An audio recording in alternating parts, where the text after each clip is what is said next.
Let's Make a Video was never expecting to make. So at this point, I think everybody knows what Epic the Musical is. It's a very popular musical based on the Odyssey. And a lot of shit has happened within the past month. I'm not going to get into everything that's happened yet. I'm going to wait until like later on in the video because I want to get my critiques on Epic out first because that's what I'm more confident and passionate in and want to talk about. So I'm going to talk about those issues first. And context, I've had this script written for months at this point. I just haven't gotten to filming the video at all. And it was way before all this bullshit and all this controversy around the creator started. And so this is going to be a chaotic ass video. So the first issue is all the characterizations in Epic the Musical. A lot of them, compared to the original Odyssey, are very incorrect, and some of them are in very painful ways. I have a few characters written down as to who I think are the most mischaracterized. And the first one is Telemachus, Odysseus' son. I think that this type of characterization around him, where they make him completely innocent or like, oh, he can't do anything wrong, that type of stuff, is completely inaccurate to how he actually was. He's basically, in the Odyssey, he's basically a fucking brat. He acts like a brat constantly. And that's not a bad thing. It's not a bad thing. I honestly wish they went for that in Epic, but they didn't. I find Telemachus in Epic the Musical to be a very boring character, especially compared to the other characters in the musical. I find myself caring for all the other characters compared to Telemachus. And I understand why Jorge might have not wanted to go with the route of how he's actually characterized, because he can be seen as kind of sexist. This is me claiming that he is. It's more just, especially according to what translations you read, he's either he can either be extremely sexist to the slaves and his mother, or it can be just fine, just acting out. But I still find Epic Telemachus to be very boring. Then the second one I have listed is Calypso. This is gonna be an interesting conversation.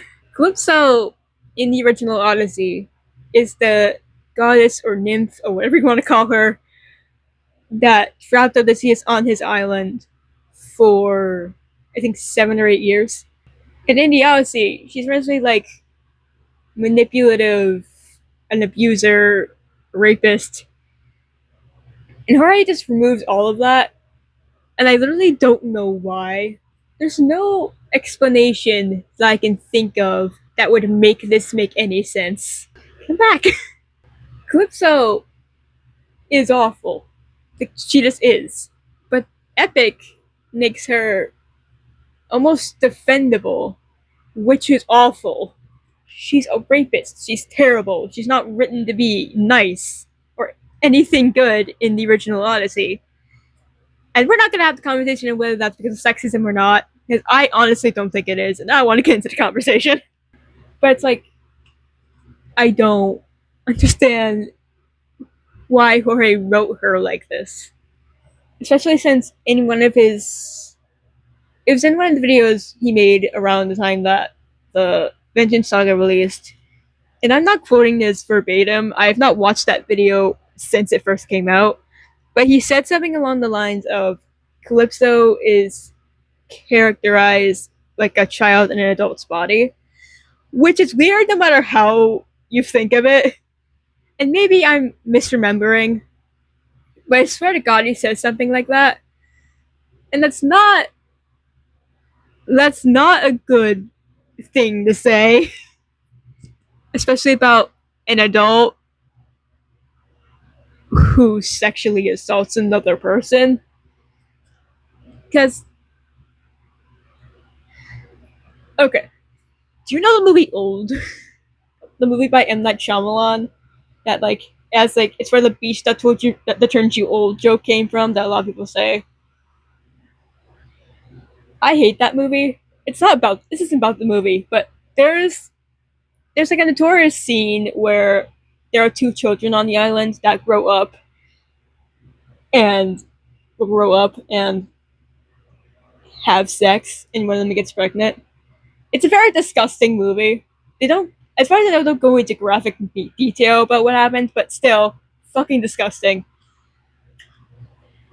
Whenever I remember that he said that, that just reminds me of that movie and how terrible both of these would be if they were even compared to each other. I just really hope I'm misremembering that line. He's not genuinely thinking that, and that defends how he wrote her. Because in the musical, she doesn't come off like a child at any point. She is just a goddess introducing this man to her island. And yes, she is still terrible. It's more just she doesn't come off as a child to me, like childlike in any way. So I don't know. And also, uh, what? Um, Not Sorry for Loving You, I have a love hate relationship with because I both like it and think that does a pretty decent job at showing how manipulative she was, but I also don't like it because of how the fans react to it. Like, I would not be surprised if there is a thing about people being manipulated by manipulative characters in media, because I would not be surprised if that's an actual thing that happens. Because the way that people talk about and defend Calypso makes it seem like that might actually be a thing and people were actually manipulated by the manipulative fictional character. I don't know. Continuous is the next character on the list. And I have the most thoughts about him that I hope I remember all of. So, in the original Odyssey, he's an asshole. He's like basically eating Penelope and Telemachus gets out of the house and home. He's like treating the staff there like they're objects and stuff like that. I don't like how Epic handles him. I just don't. Especially Hold Them Down. Hold Them Down is my favorite song in the entire musical. Like, do not get me wrong, Hold Them Down is great. I just I don't like how they handled him. It's because of the third verse, I guess. In the third verse, it's obviously they talk about sexually assaulting Penelope. I guess to try and make her choose someone, which makes no sense. I don't like it, especially because when it comes to Continuous, there's no evidence that he ever wanted to do that. To me, in all translations that I've read, in the Odyssey, he seems to just want power. I don't think he gives a single shit about Penelope. He just wants power. The fact that he made himself the leader of all the suitors kind of proves that. He doesn't care about Penelope. He doesn't care about being in a relationship. He wants power. And that's why this whole thing from actually wanting Penelope in Epic is so weird to me. Because there's no evidence that he did actually want her. Like, when you go in fandom spaces and you see people making jokes that he was gay, do not be surprised when you read the Digital Odyssey and think, why doesn't this man want a woman? Like, I cannot see this man as straight or even as wanting pussy in any way. But, like, I don't. Yeah, I don't think he wants Penelope at all. I think he's just there for the power. Which maybe you can argue that, like, sometimes when rapists do that type of stuff, they do it for having power over people. But I don't think that's what it is in this case because of the lyrics and how they're sung. Which, no hate to Aaron Alexander, it's not what I'm saying.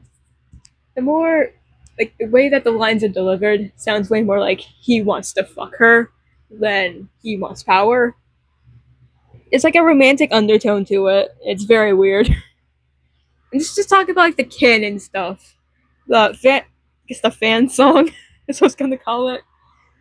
That Aaron made, just like doing a just a man version for Continuous. I do actually like that because people say to treat Epic like it's its own thing, separate from the Odyssey. And when you do that, this song adds so much to his character, which he barely has any in the original Epic. Like, maybe it's because we're not around the suitors a lot in Epic the Musical. I think it's only like 3 or 4 songs where we're like hearing him. But it's, I don't know. And I quickly want to delve into a thing that I've seen people talking a lot about online, especially in Epic spaces, which is the questionable casting. Now, before I talk about this, it's very obvious I don't have a say in this. It's just me repeating stuff that I have heard people of color talking about. And it's that I think there's only one character in Epic that's a person of color that isn't antagonistic, and that is Polites. Every single other character that is casted as a person of color is antagonistic or evil, which isn't good. Like, Antinous is a black man. Antinous is cast by a black man. Eurylochus is cast by a black man. Calypso is cast by a black woman. It's not me talking down to any of these people. They are amazing. It's just more just questionable casting on why these people were specifically chosen for these characters and why no other like heroic character is casted as a black man, like black people. Like, it's very weird. It's just very weird. That's it. It's just very weird.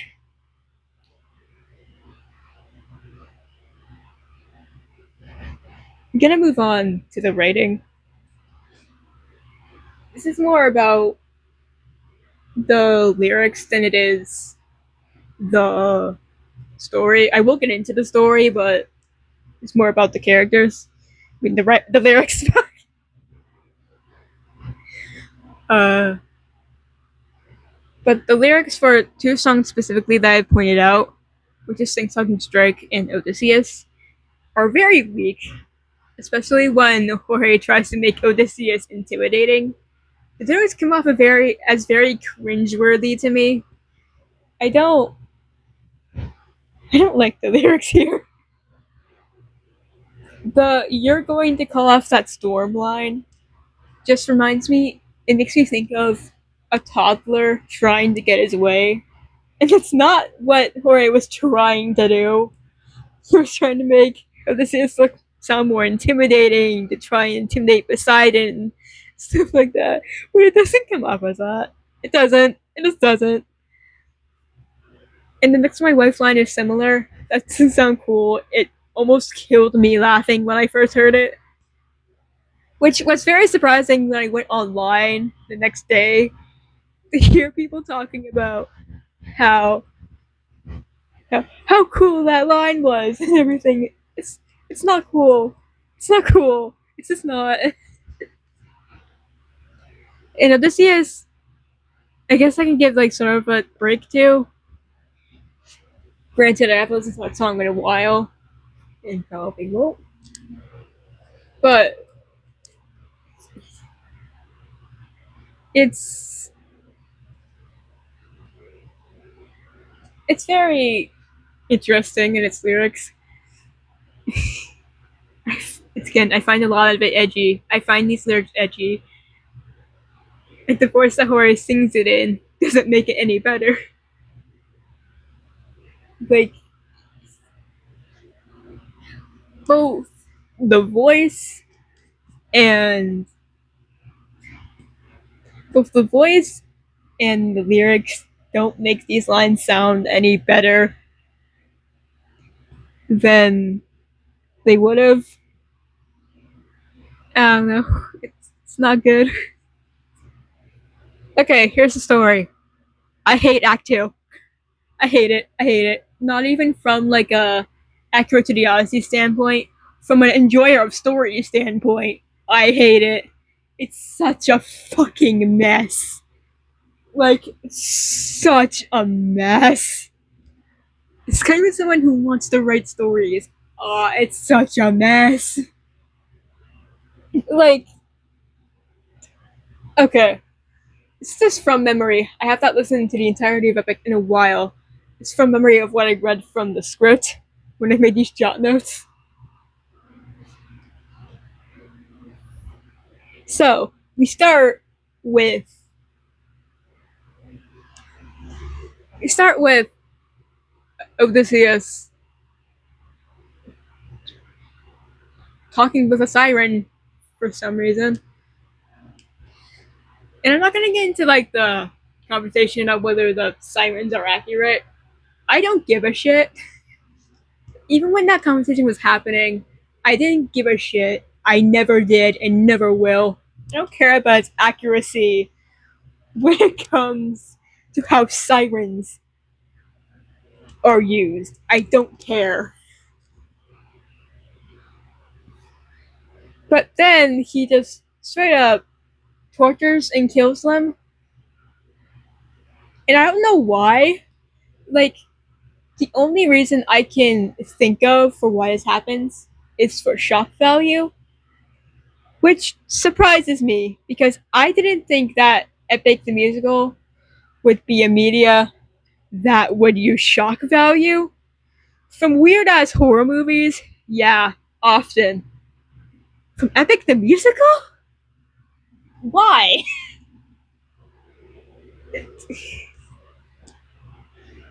And then he sacrifices 6 of the members to Scylla. Eurylochus is obviously pissed off about it, and the fandom villainizes him for it. I should have talked about this in the character section. I'm a Eurylochus defender until the day I die. The hate that that man gets is so unjustified and probably rooted in racism. But we're gonna push that aside. But yeah, Eurylochus is angry because the men in him are literally starving to death.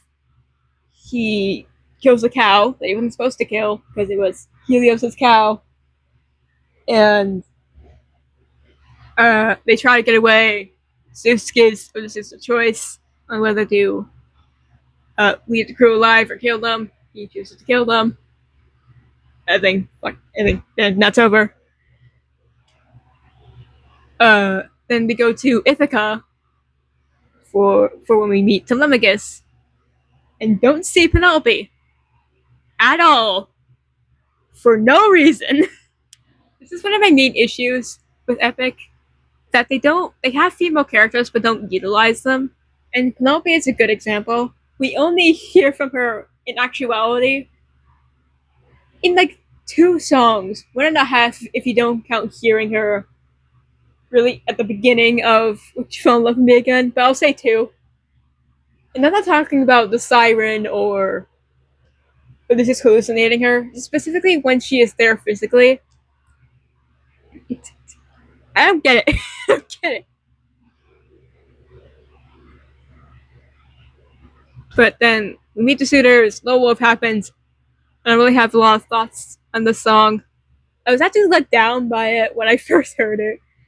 And I still don't know if that was me hyping up the song way too much before I had heard it, or if it's actually because the song is kind of disappointing. You can tell me. I don't know. Then Athena comes back. You know, I hate how they handle her in chapter 2, in Act 2, because it feels like they were trying to do something with her, but she feels so casted aside for the entire act. Like at the end of this saga, she disappears for like basically until the last saga when we see her again, which fucking sucks. Because Athena was such a cool character in the beginning of the musical, and then they had her leave. As far as I remember, for no reason. I don't think she actually abandons and leaves Odysseus at any point in the Odyssey. She's there trying to help him from book one. The reason why she goes to Ithaca in the first place is to help Telemachus go search for his father. Like, I don't get it.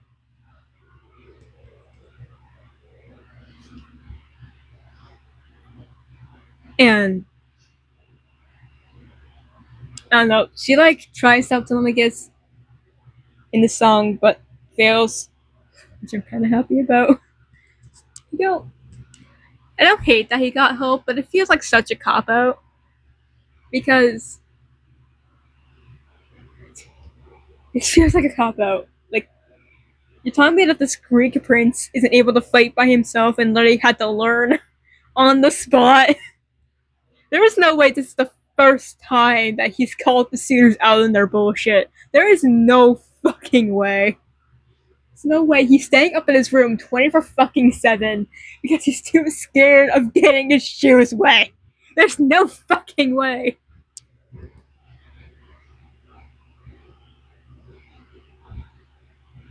Then he and Athena have a conversation. She goes to try and search for Odysseus again. For some reason, I don't remember what the fuck he said. I just does it for some reason. Then Love in Paradise, where we meet Calypso. You already know my opinions about her. Like something that I will say, her voice actress has the voice of a fucking angel. Like I love her voice so much. And I need to go listen to a lot of the cast's like original work or other things that they've been on. Because I haven't done that yet. And I fucking need to.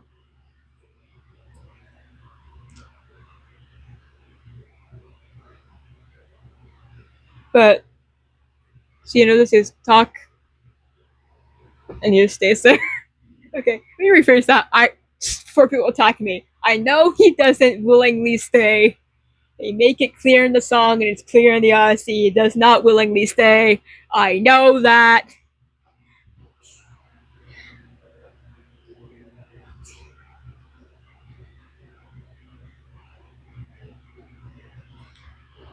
But yeah, next time we actually see them is when he tries to off himself off a cliff. And that was literally telling him to jump. So here's the thing about me. I hate Epic Odysseus. I think in Jorge's attempts to try and write like a redeemable character, he just wrote a worse one. Because he never fully commits to becoming a monster to the point where it's actively irritating.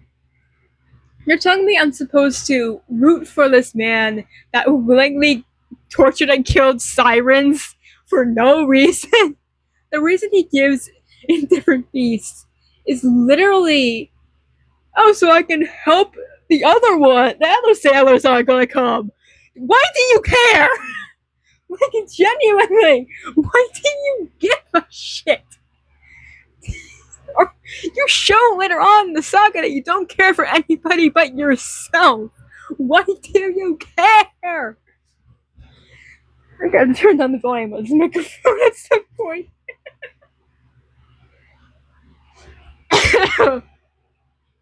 Anyway.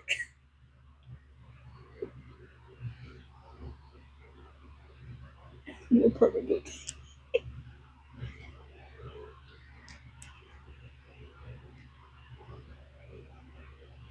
Yeah, he tries to off himself. I forgot what we were.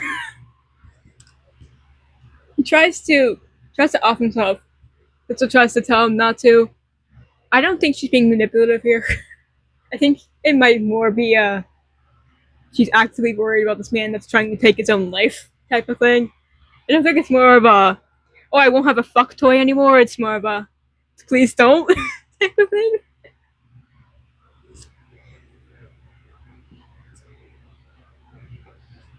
But she sets up in arms, gets reminded of trauma, then that's over, I guess. Then we get the God games. The biggest waste of 5 minutes I've ever fucking listened to. This has nothing to do with the people who are singing in it. It's more just, why did this have to happen?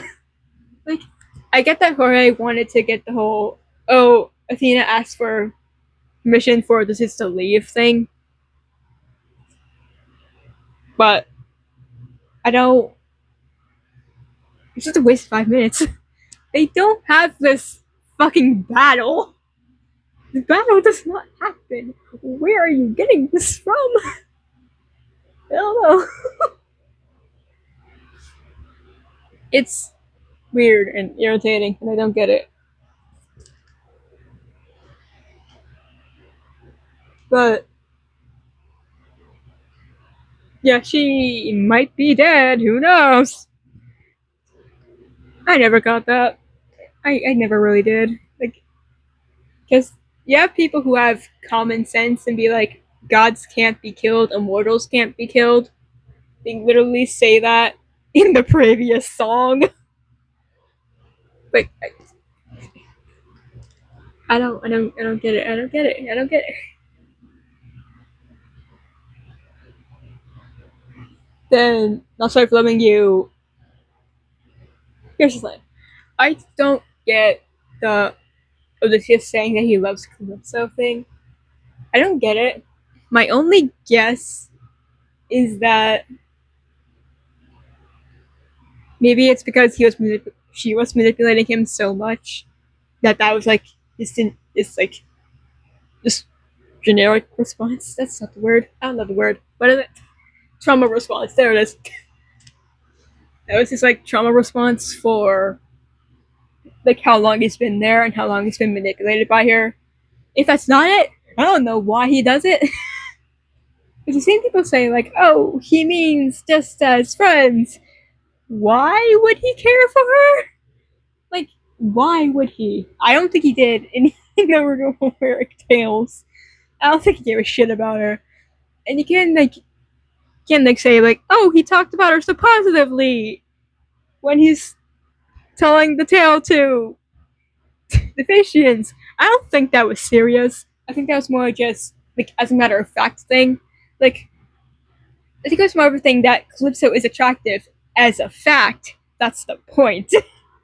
She's meant to be attractive. So I don't know, but he leaves. Dangerous happens, and Cryptus happens. I have no thoughts for them. They're so unremarkable.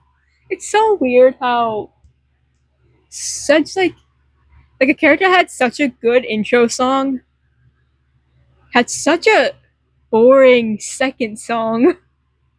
Like Hermes was so entertaining in it's so entertaining in the first act, and then it became so boring. Dangerous is a boring song. I'm sorry. It also has one of the biggest plot holes in Epic, which is he says that they went through so much to get the windbag, the same windbag that was just cut open with his sword canonically. I don't understand that line. Like, what do you mean? It's not the same bag. If it was the same bag, it'll be a piece of fabric. I don't know. But he gives him the bag. Let's grab this. Nothing really happens there. And Poseidon comes back. This song's good. This song's just good. I don't know. But I want to talk about the ending to it because a lot of people have gotten this ending misconstrued. I've seen a lot of people saying that, oh, they were trying to motivate him to fight. Where the fuck did you get that? At most, they were literally telling him to die, telling him to stop breathing, or telling him to breathe, because he's under the fucking water.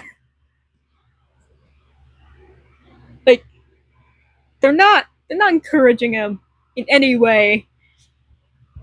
They're encouraging him to die. That's what they are. But he doesn't die. I think gets help from some god. I think that's just a generally accepted thing. He was being helped because Jorge hasn't come out and deconfirmed that, nor has he confirmed that. So I guess it's just generally accepted that's what's happening. Especially because spoilers in the final song, he still has red eyes. So I'm assuming that's just canon now. But he gets out of the water, starts to torture Poseidon for some reason, which makes no sense. I'll say it, makes no sense. Like, at first, I was like, when the song first came out, I was like, oh, but you could have some fun. I don't get it. Especially because I don't even like the song to begin with. No, I don't know. It's not, it doesn't make any sense. Then we get to the final saga, where we see Penelope for the first time in the entire musical. And no, I'm not counting the siren or the hallucination as us seeing her. That is not her. One of them is a hallucination, and one of them is literally a siren. It's not her. We are seeing her for the first fucking time in the entire musical. Like 2 hours in. I don't get it. I don't get it. Every time I see, I don't get it in this entire video.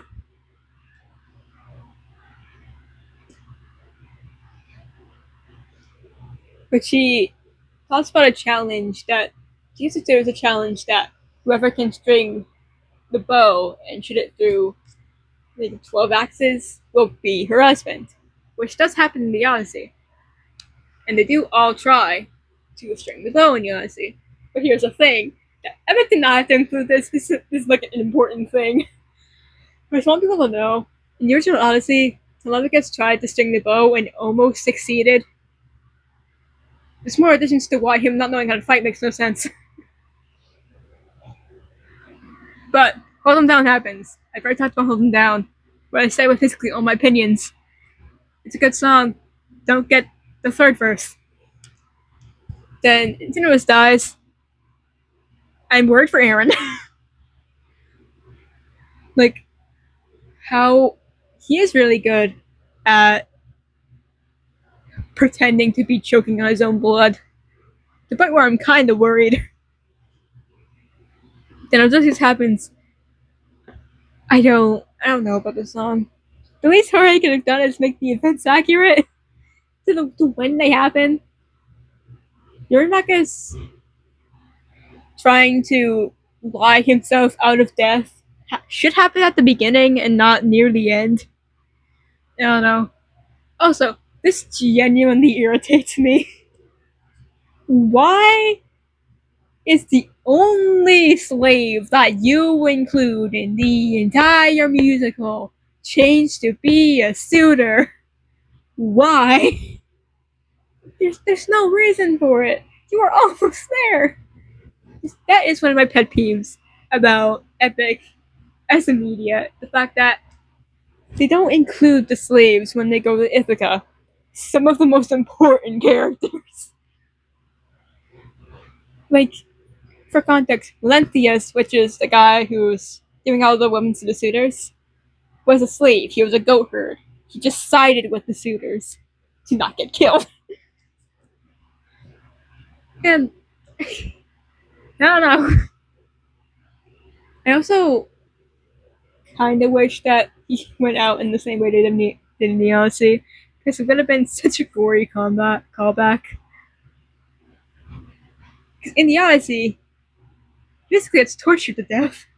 It's also a question whether he actually did die, but if you put two and two together on how he died, it's common sense that he did. We're in ancient times, so they didn't have modern medicine. He's dead. Yeah, and he and Telemachus reunite. Now, for some reason. I don't like the song. I don't like it. When it comes to, like, my least favorite, this is one of them. I have songs that I hate, but this is just my least favorite. I don't hate the song. It's like, It's pretty unharmful. I just I don't care for it. It's very boring. And I learned semi recently that uh, apparently on YouTube, the song's the least watched song on YouTube, which is so funny. It's the point where I know that my thoughts are not standalone. Other people also think that the song is boring as shit. And say it comes back. This annoys me. This annoys me. Why is she like this? Why are you characterizing her like this? Why? I hate it. Why? This completely ruins the song. Why? You don't even fucking hug. Yes, this doesn't even act like he cares about her at all. It seems like he doesn't give a shit. It's like their fight was like the last straw for him personally. Why? In the final song, I used to not really care about the song, but now I don't like it because of the wedding bed question. And other people have said how the lyrics are just bad in this song. Which I can't write lyrics. I can't say. It's fully. I don't really care about the lyrics, but the goddamn wedding bed question was fucking ruined in this. It because in Ritual Odyssey, it was Penelope asking one of the slaves to move the bed for Odysseus, and Odysseus was not Penelope. It's the only person who knows that the bed is like in the ground, it's like bolted in the ground because it's made out of a tree. So she asked the slave to move the bed so that she would know if it was Odysseus. If he said, "Oh no, don't move the bed. That's built on the ground," which he does. But in Epic, I don't know what the fuck they were going for. It seems more of a like, well, if you say yes to this, then you're obviously my husband because you know that. It's like treating both Odysseus and the audience like they're fucking stupid. It, and I hate it so much. Especially because Penelope is such a smart character in the Odyssey. Whenever you hear people talking about her, talk about how smart she is, which is true. I don't get that vibe from Epic. I don't think she's smart here. This isn't a smart move. It's just what the fuck? Act 2 of Epic sucks. I hate it. I hate it. It has the worst songs in the musical. It has the worst story in the musical. I hate it. So, for people who are out of the loop, I think a few days ago to about a week ago, um, one of Jorge's, which is the creator's past girlfriends, called him out with evidence for being an abuser, which sucks for a lot of reasons. And there is a video that is talking about it, which I will link if it is still up anyway. I don't know. I don't know. But what sucks about this is Jorge's lack of accountability and how his audience has reacted. Well, let me rephrase that. How his parasocial audience has reacted. Because if you've been in any epic space, you see how delusional this fan base is. Because I have seen people say, like, oh, he apologized privately. Why is she bringing it up? Why is the audience Italian? What the fuck? But I've seen people bring that up. I think it's more of a like, no, granted, she has not said anything as far as I know. I don't have Twitter, so maybe she has. I don't know. But as far as I know, and as far as I can guess, it might be more of a be aware of who you're fully supporting. Like, you don't know how shitty a creator you like is. And yes, he apologized privately, but that doesn't remove the trauma. Getting an apology does not remove like years worth of trauma. Maybe months worth. I don't know how long they were together, but it's still trauma at the end of the day.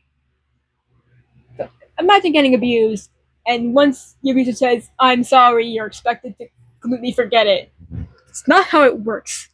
Maybe it's because I come from a family that has had that the women in my family have had a lot of abusive partners. Maybe that's why I'm so irritated and outraged at this fan base for how it's responding. But it's just so stupid. Why are you still defending him? Especially since he doesn't take accountability. He blocks anybody who tries to get him to take accountability. In this Discord server, he makes the moderators mute and ban anybody who tries to talk about it. Like, it's so irritating how people still try and defend him when he's doing this bullshit. I have a few things that I've seen people say that I'm going to prove is just kind of stupid. One of them I've written down is, it's been years and he's changed. And I wrote down, that's something to say for racists, not abusers. Which is true. You can say that for people who say offensive shit online, not for someone who is actively abusing someone for even just a few months. That's still awful. And also for that he's changed thing. How do you know that? Do you know Talia? Do you know the cast? Do you know his family? How do you know that? Because an abuser would not actively show himself abusing his partner or abusing his family, abusing their pets. Nobody would fucking do that. Especially someone with as active and large of a fan base as Jorge's. They would not do that. That's just fucking stupid. That's basically career suicide if you did that.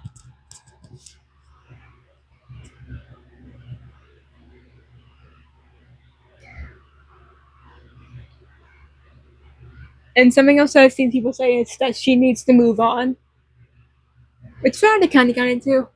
But that's still a stupid fucking thing to say. Why would you say that to an abuse victim? Why would you say that? Just why? Abuse isn't something someone can get over in a few days. Like, people can be traumatized by abuse and still experience the trauma from it years and even decades later. Abuse isn't something that can just be glossed over and that you can just throw to the side. It's actively awful and actively harming to the person who experienced it. I just hate how this fandom is telling this woman, this poor fucking woman, which wants to warn people about her abusive partner, to shut up and be quiet. It shows how sexist this fandom is, because this isn't really. Because a lot of the times when. I guess it's not really fandom, it's more just society. Because a similar thing happened with another creator called Alex Kister, who, if you know analog horror, that name is familiar to you, as he made the Mandela catalog. He got called out for abuse months ago, and people still actively support him. He is making a fucking movie. I'm not shitting you. He is making a movie. People are still supporting him when he was called out as an abuser.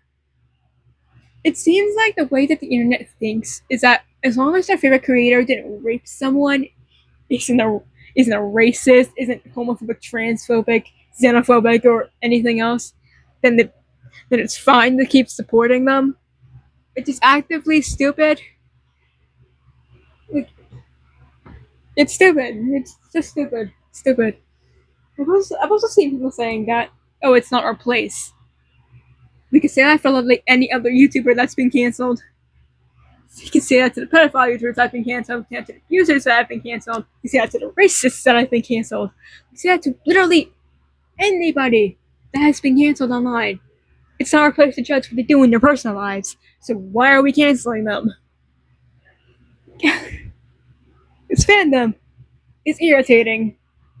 And I'm not joking. This situation was the last straw for me in this fandom.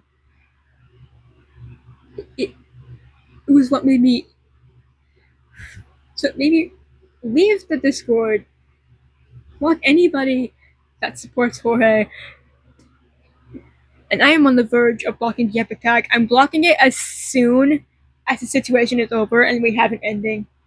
Well, that's alright, getting away with it. Him getting away with it. Him taking accountability. Him leaving the internet forever. I don't care which one it is. As soon as it's over, I'm blocking every epic tag I can find. Because, god damn, it's annoying. And what sucks is that he is making a musical. He's making another musical based on the Trojan War. And I know that the fans are going to continuously support him throughout the entire thing. And Epic might actually turn into like an on-stage musical or a movie or a show or something like that, and the fans are still going to support him, despite the fact that he was actively abusing a woman while he was making Epic the musical. No, I am not joking. This happened in the year of 2022. He was still actively writing Epic the musical while he was abusing this poor woman. I hate this fan base. Like I genuinely hate it. And I don't get so many people can support. I don't get how people can support him. I don't. I really don't. Yeah. It's it's awful. It's stupid and it's awful. And I don't get it.